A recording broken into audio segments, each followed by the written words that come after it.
Tapi si banci-banci, si homo-homo, si lesbi-lesbi, dengan sekali lambai, ancuo kota Bukit Tinggi ini. Bencana yang Allah datangkan dengan dosa yang mereka buat, ini bisa menghancurkan sebuah negeri. Bisa membunuh ribuan nyawa. Kerugian yang mereka yang munculkan lebih besar. Memang nggak bawa bom, tapi sebab akibat berjalan. Kaum Sodom dihancurkan oleh Allah Subhanahu wa taala gara-gara homoseksual. Kalau masyarakat, warga dan rakyat yang bergerak dan mendesak, pasti polisi-polisi punya nyali dan punya keberanian. Lalu anggota dewan yang wajahnya dipajang di mana-mana, pilihlah aku. Sekarang udah terpilih dia.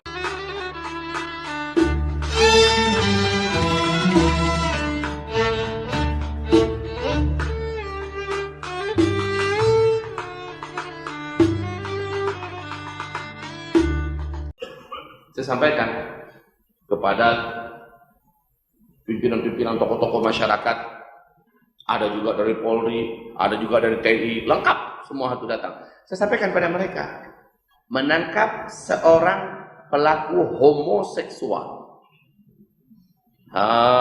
Bu, menangkap pelaku lesbian.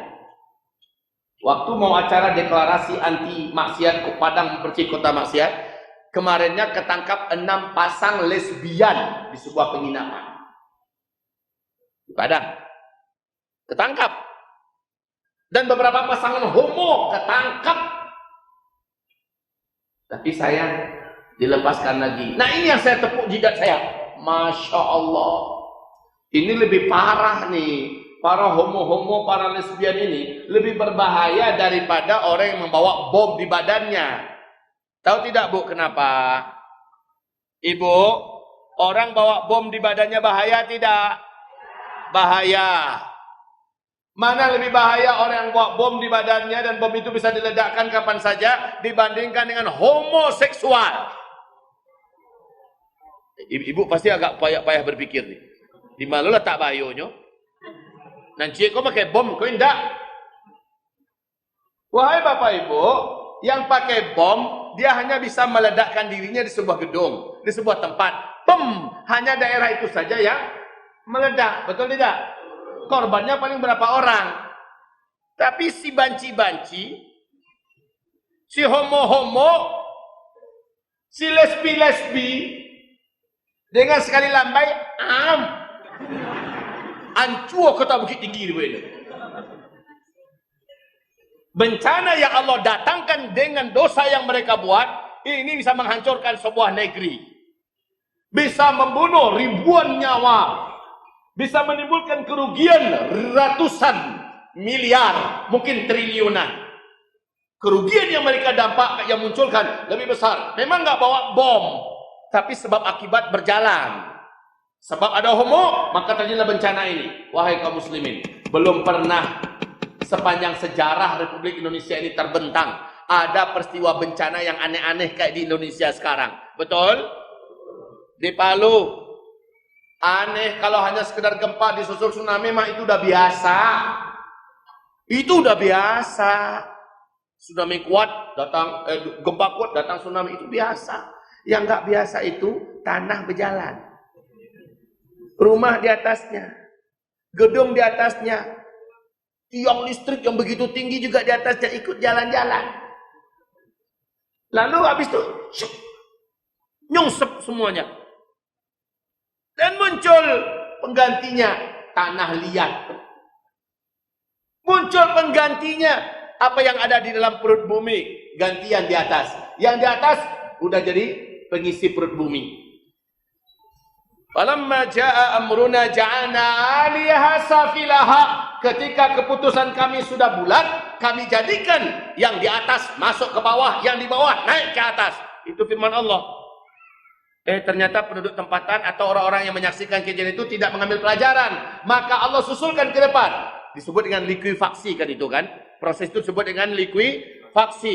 Di mana yang di atas masuk ke dalam, yang di dalam naik ke atas. Nah, ke depan, kalau orang-orang menyaksikan kejadian itu, kita di Sumatera, kita yang di Padang, kita di Lampung, kita di Palembang, kita di Medan, kita menyaksikan, tidak mengambil pelajaran bahwa ini bukan biasa. Ini gara-gara ada sesuatu yang luar biasa yang menjadikan Allah mendatangkannya. Lalu kita tidak ambil pelajaran. Cara pelajarnya apa? Stop yang ada di daerah kita.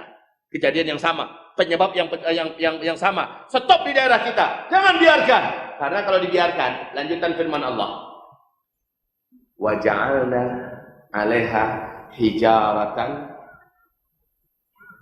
hijaratan min sijil. Bukan hanya likuifaksi, kami datangkan pula nanti hujan-hujan batu panas dari atas kepala mereka.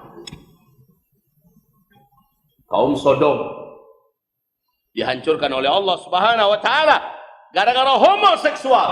Wahai Bapak Ibu, sekarang Sumatera Barat kah namanya, mau Aceh kah namanya, Sumatera Utara, Palembang, Sumsel, mau Lampung kah namanya, Jawa Barat, Jawa Tengah, Jawa Timur kah namanya, mau Bali, mau NTT, NTB kah namanya, mau Sulawesi apa saja namanya, Kalimantan apa saja namanya. Setiap kota-kota ini sudah dipenuhi oleh para pelaku-pelaku dosa maksiat, di mana pemerintahnya mendiamkan saja. Maka demi Allah saya bersaksi, demi Allah saya bersumpah, demi Allah saya akan menantang siapapun yang menolak. Lihat, apabila pemerintah masih tetap seperti itu diam, tidak menghentikannya. Apabila juga ulama hanya sibuk di masjid-masjid, ulama-ulama tidak menggerakkan rakyat, dan rakyat juga diam, tidak mau bergerak, hanya berpangku tangan saja. Prinsipnya yang penting perbaiki diri sendiri, yang penting perbaiki akhlak sendiri. Orang lain buat dosa itu urusannya dengan Allah. Kita tidak usah mencikarawai orang, itu HAM.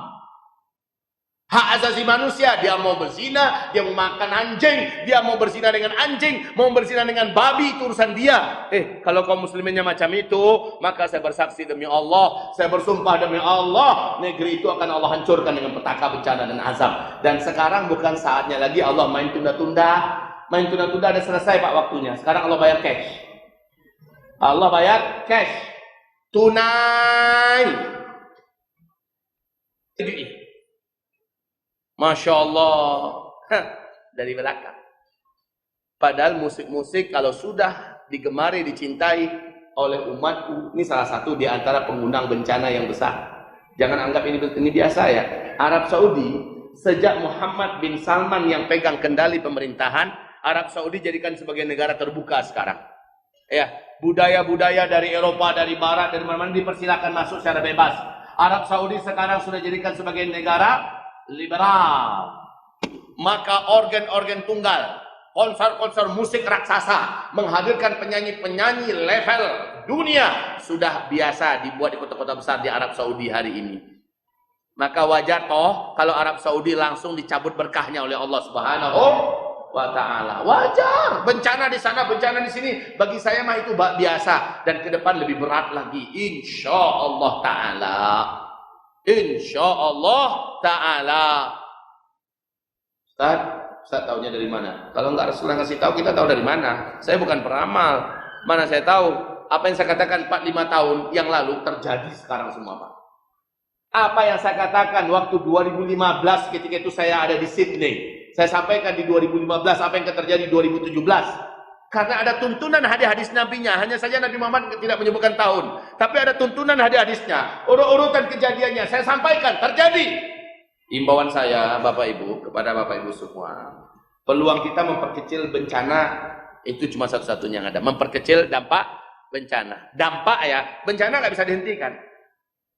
Mau dihentikan, mau Ustaz, caranya gimana? Cara menghentikan bencana gimana? Apa? Sedekah. Sedekah. Ini saya sudah cerita tadi. Ada satu kampung, satu kota yang penduduknya soleh, taat, kuat sedekah, ya, rajin puasa sunat, rajin tahajud dan sebagainya. Hancur, semuanya habis.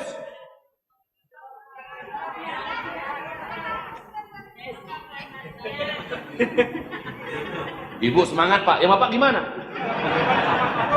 Wah, ini dia jawaban yang benar. Seluruh kita wajib aktif.